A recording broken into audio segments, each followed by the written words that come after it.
Kembali lagi bersama saya Clemens Raharja, founder dari The Entrepreneur Society. Dan hari ini saya kedatangan dengan satu tamu nih. Ini member lama kita juga dan salah satu pendukung pergerakan kita udah lama ya. Ini dengan Kak Thomas Eka Wijaya. Cie. Oh, panggilannya kakak. Panggilannya kakak. Oh iya, panggilannya bro aja bro. Bro Thomas gitu ya. Jadi coba ceritakan sedikit nih, bisnisnya apa sih bro? Iya, Bro Clement, nama saya Thomas. Ya, kita santai aja nih. Jadi bisnisnya apa ya, ceritakan langsung. Saya bisnis di bidang desain grafik dan percetakan ya. Desain grafis dan percetakan, oke. Ya. Itu gimana tuh mulainya kisahnya tuh?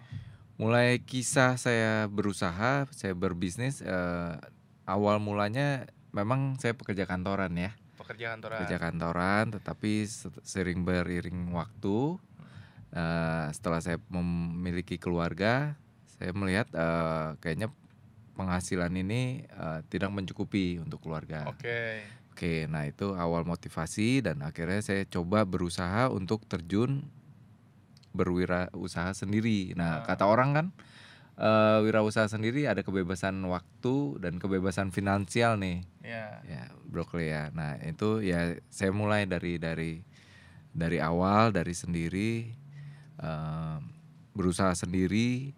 Nah, terus sampai kemana? Jadi pada saat waktu ini nama bisnisnya apa dulu nih?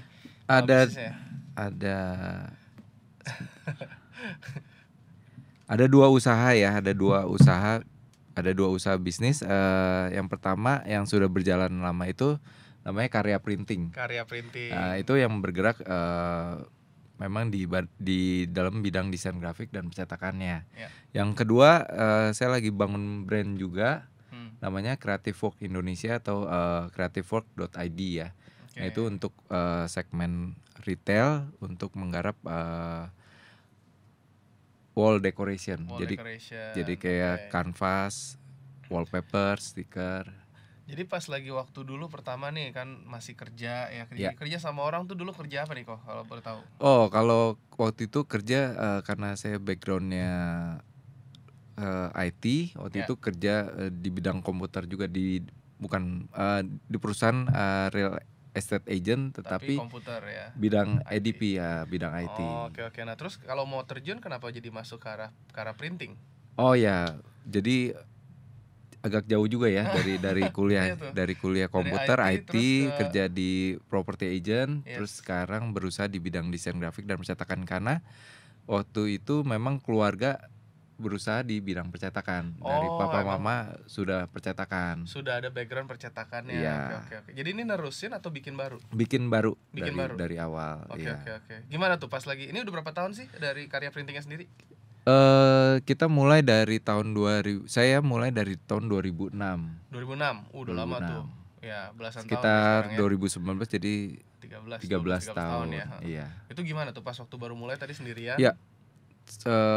Mulai sendirian ya. Jadi nggak gandeng partner, mulai sendiri, berusaha sendiri karena waktu itu kebetulan memang istri juga lagi ada usaha juga ya. Lagi ada usaha, jadi saya memberanikan diri juga untuk resign dari kantor.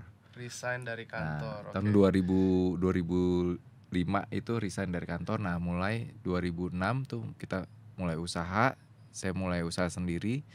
Nah, itu mulai semuanya dari sendiri tuh. Itu perjuangannya apa kira-kira?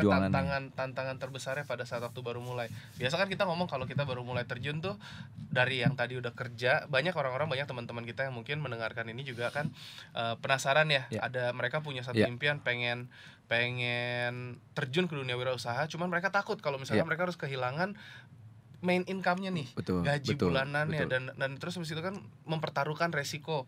Nah, itu gimana pertimbangan dari Bro Thomas sendiri nih? Jadi kadang-kadang kan tantangan untuk berwirausaha atau usaha sendiri itu ada faktor internal sama eksternal ya. Jadi kalau eksternal ini mungkin dari teman-teman, mungkin dari keluarga yang mempengaruhi kita, dan kalau internal ya dari diri kita sendiri kan, keyakinan kita sendiri. Nah, kebetulannya waktu itu pas baru mulai faktor eksternal dan internalnya itu bagi saya pribadi saya itu cukup mendukung. Ya, jadi dari eksternal ini dari keluarga memang malah support. Bagus. Nah, untuk dari internalnya sendiri saya juga ingin mengembangkan kapasitas saya lebih lagi, Ya. gitu loh. Ya. Nah, jadi dari faktor eksternal dan internal ini cukup mendukung waktu itu untuk saya terjun. Nah, jadi mungkin juga untuk kalau misalnya teman-teman ingin berusaha sendiri, mungkin dari kepercayaan diri sendiri yang perlu dikuatkan ya. Yang penasarannya nih justru pas waktu baru mulai, apakah langsung udah ada orderan atau langsung kan gitu, benar-benar baru mulai nih brand baru karya printing nih. Itu gimana tuh perjuangannya tuh? Nah, itu Apa emang udah banyak klien langsung? belum. Jadi mulai memang betul-betul kita start dari nol ya. Jadi waktu itu saya ingat pertama kali saya dapat order itu dari sebuah salon. Jadi salon ini ada kebutuhan untuk banner dan flyer dan nota. Nah, itu biasa yang diperlukan banner, flyer dan nota.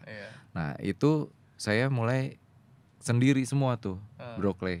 Nah, jadi banner saya ingat waktu itu banner spanduk zaman 2006 itu kita masih pakai spanduk kain ya. Nah, belum digital printing di bahan fleksi seperti sekarang. Nah, kain ini saya sampai waktu itu kita domisili di kota. Saya sampai pergi ke Bintaro untuk order spanduk itu. 5 biji tuh spanduk. Orderan pertama pertama. Saya bikin spanduk itu di Bintaro, jadi waktu pulang pergi ke Bintaro aja tuh udah setengah hari lebih ya. Untuk jemput, untuk ngambil lagi orderan.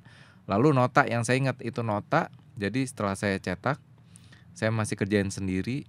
Saya susun itu nota sendiri, saya lem sendiri, dan semuanya itu akhirnya saya antar manual sendiri. Ya, manual saya lem sendiri ya. Terus diantar sendiri. Diantar lagi sendiri. Terus nagih juga sendiri, semuanya masih sendiri waktu itu. Itu berapa lama tuh sendiri-sendiri terus atau udah ada staff mulai? Itu masih tahun pertama itu masih saya mulai masih sendiri. Seingat saya tahun 2000, setahun setelah itu saya baru ada asisten ya. Baru asisten yang untuk bantu saya untuk ambil barang ke sana ke sini.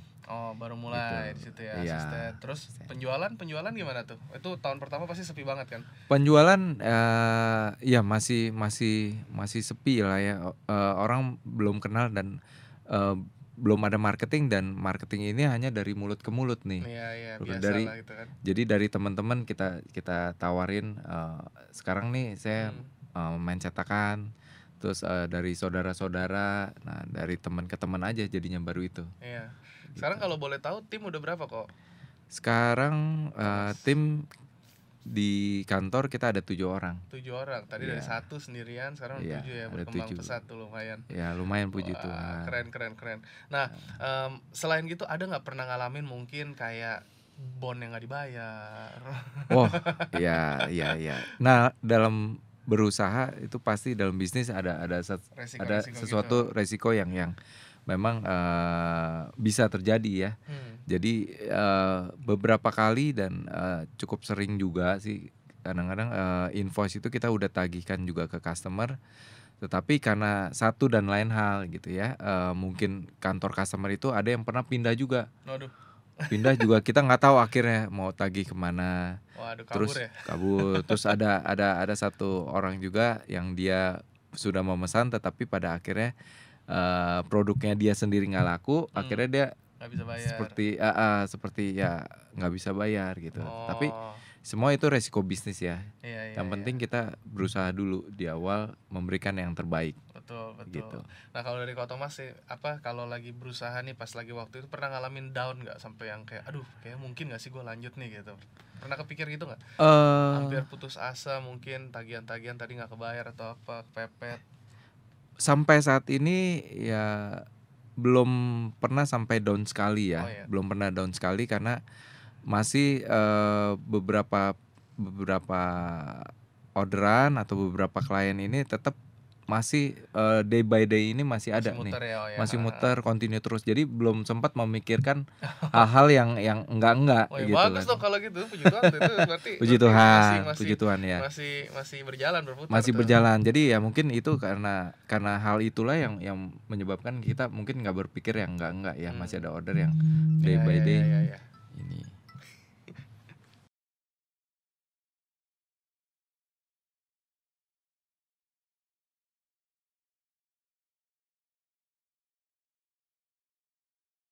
Oke, kalau tadi kan udah ngalamin tuh kesulitan, nggak pernah mikirin gini. Rencana ke depan pengembangannya mau dibawa kemana? Kalau saya dari ini, dari sebuah brand karya printing dan sekarang kita udah ada produk baru juga tadi katanya creativeworks.id ya. Oh iya, Hmm, ya. Jadi rencana ke depan mungkin ya memang kita lebih memperluas pasar ya, perluas pasar. memperluas pasar end user atau mungkin ke arah retail yang Hmm, selama ini mungkin masih belum banyak kami garap gitu loh. hmm. Nah jadi ke pangsa retail ini kita mungkin mau masuk melalui brand Creative Work Indonesia. Jadi produk-produk kita ini adalah untuk wall decoration. Wall decoration, Jadi oke. diantaranya foto kanvas, stiker, mural art, wallpaper, Ah, ya lebih ke arah untuk hiasan dinding lah ya hiasan kira-kira dinding, ya. ya betul. Aha. Dan targetnya lebih ke arah retail. Kalau yang Betul, satunya kan tadi ke B2B ya, lebih ke arah untuk bisnis mungkin. iya Nah, betul. kenapa saya ajak Ko Thomas ke sini tuh karena supaya bisa membagikan justru nih kan mulai banyak teman-teman di luar sana yang mungkin mendengarkan yang punya pikiran kayak saya pengen terjun ke dunia usaha tapi saya bingung nih gimana kalau misalkan pendapatannya harus berkurang langsung harus mulai mengambil resiko waktu pas dari berhenti kerja juga kan pendapatannya langsung nol ya, Iya, benar nggak? Dan iya. itu udah langsung ada order tuh atau masih ada berapa jeda periode waktu? Jadi ya seperti yang sebelumnya, karena istri ini kan masih bekerja Oh ya, jadi masih Brokly, bisa kalau dap family masih ada, dapur istilahnya dapur masih masih agak ngebul ya, ngebul, oh ya. nah jadi dapur Aha, masih ngebul, nah jadi saya masih ada mulai support tuh. masih ada support, nah jadi saya mulai dari order yang memang kecil-kecil itu, Oh iya iya, mulai dari yang heeh. Nah kecil-kecil. tapi ya mulai mulai apa namanya, dari hal-hal yang kecil ini kita coba coba selesaikan dulu, kita kita Ya, ini dulu. saya selalu percaya kalau kita setiap ada perkara kecil kita akan diberikan perkara besar. Jadi Amin, nanti amin. bisnis pun juga sama seperti itu. Jangan langsung kebanyakan anak-anak milenial ini tuh pengen apa ya begitu terjun terus langsung dapet gede, langsung sukses, Ya, langsung ya. instan. Nggak bisa seperti itu teman-teman karena ya apalagi dengan kemarin sempat ada ini ya hashtag yang lumayan viral tuh kita ngomongin apa gaji 8 juta. Kalau misalnya sempat dengar Hmm, teman-teman yang dengan ginian gila kata dapat pekerjaan terus ditawarkan dengan gaji segitu tapi karena datang dari satu universitas ternama terus dia kesannya langsung bilang katanya wah nggak bisa nih kalau kita lulusan dari universitas ternama ini kan gajinya harus lebih tinggi. Sebenarnya kalau kita lihat mungkin lebih karena pengalaman justru dari Bro Thomas sendiri ini pernah kerja, dia udah kerja dan udah tahu kira-kira dunia seperti apa itu mungkin meningkatkan network juga ya. Benar nggak kira-kira dari pekerjaan terus dapat ya, network, ya, terus dapat pengalaman. betul, betul, Nah, itu bisa menjadi salah satu mungkin dasar-dasar kita juga nih. Justru pada saat kita lagi betul. kuliah, lagi mulai bekerja, kerjaan pertama, kerjaan kedua gitu ya. Itu kita cari teman yang banyak, kenalan dan mungkin kalau misalnya ada kesempatan juga bisa ketemu dengan Iya, mengembangkan network-network kita. Arahnya sih ke sana gitu. iya. Nah, kalau dari Kota Mas sendiri ada ini nggak pesen nih buat teman-teman generasi milenial kalau mau mulai terjun ke usaha gimana nih? Oke, jadi apapun kondisi kita pada saat ini, kita harus berbuat yang terbaik ya. Yes. Selagi kuliah kita harus belajar yang paling rajin, mendapat nilai yang terbaik juga. Nah, Yes. terus waktu pas kita mulai kerja, kalau kita belum ada kesempatan untuk memulai usaha sendiri, Ya. waktu kita pekerja menjadi pegawai, menjadi karyawan, nah itu seperti yang Bro Clement bilang, jadi kita harus mencari ilmu sedalam-dalamnya juga di tempat kita bekerja. Jadi Yes. jangan apalagi kalau untuk fresh graduate, saya bilang itu kita harusnya mencari pengalaman dan mencari jam terbang untuk setiap pekerjaan yang kita kerjakan gitu loh. Jadi kadang-kadang biasanya juga kalau kita di suatu perusahaan yang mungkin skalanya belum besar, kita sering melakukan Kerja. semua pekerjaan itu Ya. sendiri gitu. Jadi nggak ada job Serabutan. desk, serabutan. Tetapi Yes. itu juga jangan mengeluh gitu loh. Karena waktu pas yang apapun yang kita kerjakan itu Membentuk ya. membentuk kita dan kita juga mempunyai pengetahuan yang lebih banyak lagi. Betul. Nah, jadi waktu pas kita mau mulai suatu usaha, jadi kita bisa bisa melihat dari berbagai macam sudut pandang gitu loh. Dan Betul. keahlian yang bisa kita dapatkan waktu pas kita menjadi pegawai atau menjadi karyawan. Oke, iya memang seperti itu. Seperti Jack Ma bilang kalau di usia 20-an ya, in your 20s work to learn, bukannya work to earn. Nanti pada saat kita udah umur 30-an baru kita bisa start mulai work to earn, dan kita mulai menikmati nanti ke depannya. Tapi di usia 20-an ini kita masih pencarian jati diri. Betul. Jadi kalau kerja aja, kita coba berikan yang terbaik dalam diri kita. Iya. Gitu. Nah, kalau Ko Thomas sendiri udah lama ngikut dari The Entrepreneur Society, dan dia juga salah satu pendukung pergerakan kita seperti yang saya sebutkan tadi di awal. Itu kalau ngeliat banner-banner semua printed material tuh dari Karya Printing nih. Thank you banget nih Ko Thomas nih, mantap untuk support pergerakan kita terus. Nah, apa aja yang udah Ko Thomas dapetin nih dari kita, dari saya mungkin saya pernah mentorship personal, terus kita ngomong juga dari The Entrepreneur Society-nya sendiri. Kira-kira apa aja benefit yang sudah Ko Thomas rasakan? Ya, jadi pertama-tama saya melihat juga sosok Bro Clement ya, yang ingin memajukan The Entrepreneur Society ini, tes ini. Yes. Jadi saya lihat motivasinya, saya lihat dedikasinya, saya lihat kedisiplinan dan keteguhannya. Nah, itu salah satu dasar saya bergabung di dalam tes ini. Nah, jadi sebelumnya juga memang belum banyak dampak yang saya berikan kepada tes.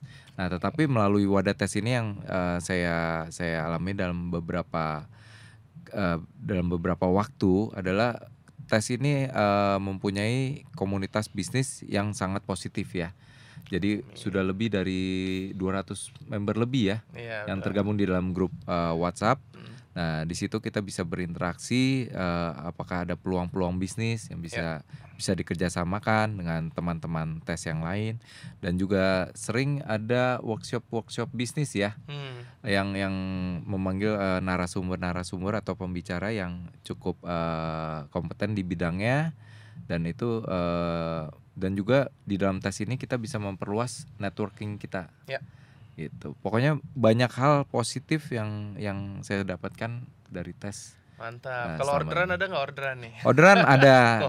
Orderan ya? pasti ada juga. Orderan ada ya dari pasti tes. ya. Oke lah. Ya kayak gitulah. Jadi emang dari tujuan teman kita ke teman. dari teman ke teman. Iya. Kalau kita saling bantu ya teman-teman. Saya selalu bilang fokus untuk bantu orang lain terlebih dahulu, maka duitnya akan datang belakangan atau berkatnya akan datang belakangan. Yang saya maksud di situ sebenarnya pada saat kita membantu orang secara tulus, kita tuh punya memposisikan diri kita sebagai seorang expert di bidangnya. Jadi kalau ngomongin percetakan, saya sering kali nanya kalau untuk desain sama Ko Thomas sendiri juga untuk ngomongin kita ngomongin banner dari apa semua desainnya juga, dan dia selalu bantuin. Makanya justru ini adalah salah satu bentuk supaya kita bisa saling sama-sama mensupport teman-teman di The Entrepreneur Society. Jadi mungkin topik kita hari ini itu dulu kali ya dari sharingnya. Pokoknya yang jelas kalau mau mulai usaha, mulai aja dulu, jangan takut. Terus sama yang kedua tadi yang kita bisa dapatkan kalau saya rekap, selalu positif dan berikan yang terbaik. Benar ya? Betul.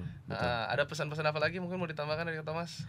Iya, dan juga jangan pernah menyerah ya. Jangan pernah menyerah karena memang dunia ini butuh seorang pejuang yang tangguh gitu loh. Apalagi di dalam dunia bisnis. Gitu.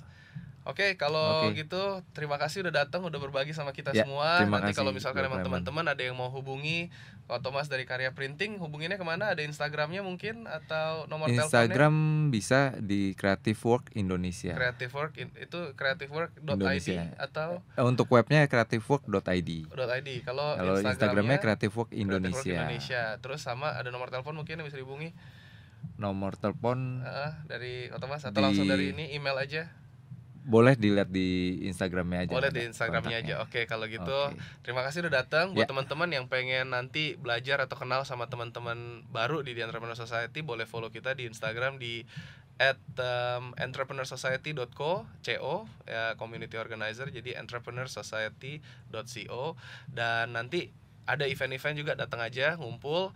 Sekarang kita juga lagi baru mau meluncurkan sebuah buku, dan nanti akan ada aplikasi yang bisa mendukung pergerakan teman-teman di dunia untuk bisa naik kelas di dunia kewirausahaan, di karir kewirausahaan ya teman-teman. Tujuannya adalah supaya kita bisa kayak ketemu dengan nanti orang-orang seperti Ko Thomas, seperti nanti teman-teman yang lain juga, supaya kita bisa saling kolaborasi. Kita bisa, kalau punya teman dari Sabang sampai Merauke, kita nggak usah takut mau ngomongin bisnis seperti apa juga, kita pasti bisa kolaborasi gitu. Sekarang eranya udah bukan lagi kompetisi, tapi tapi kita sekarang sudah di era kolaborasi, karena sekarang banyak sekali disrupsi yang terjadi di dunia dan perekonomian dan di pasar dan di dunia nyata kita rasakan. Kita harus bisa terus beradaptasi. Nah, inilah gunanya sebuah komunitas yang saling positif, yang saling support gitu. Oke, terima kasih. Dan kalau kita biasa endingnya kita ngomong di Entrepreneur Society, slogan kita apa Kota Mas, ingat? Go bold and beyond. Yes. Terima kasih.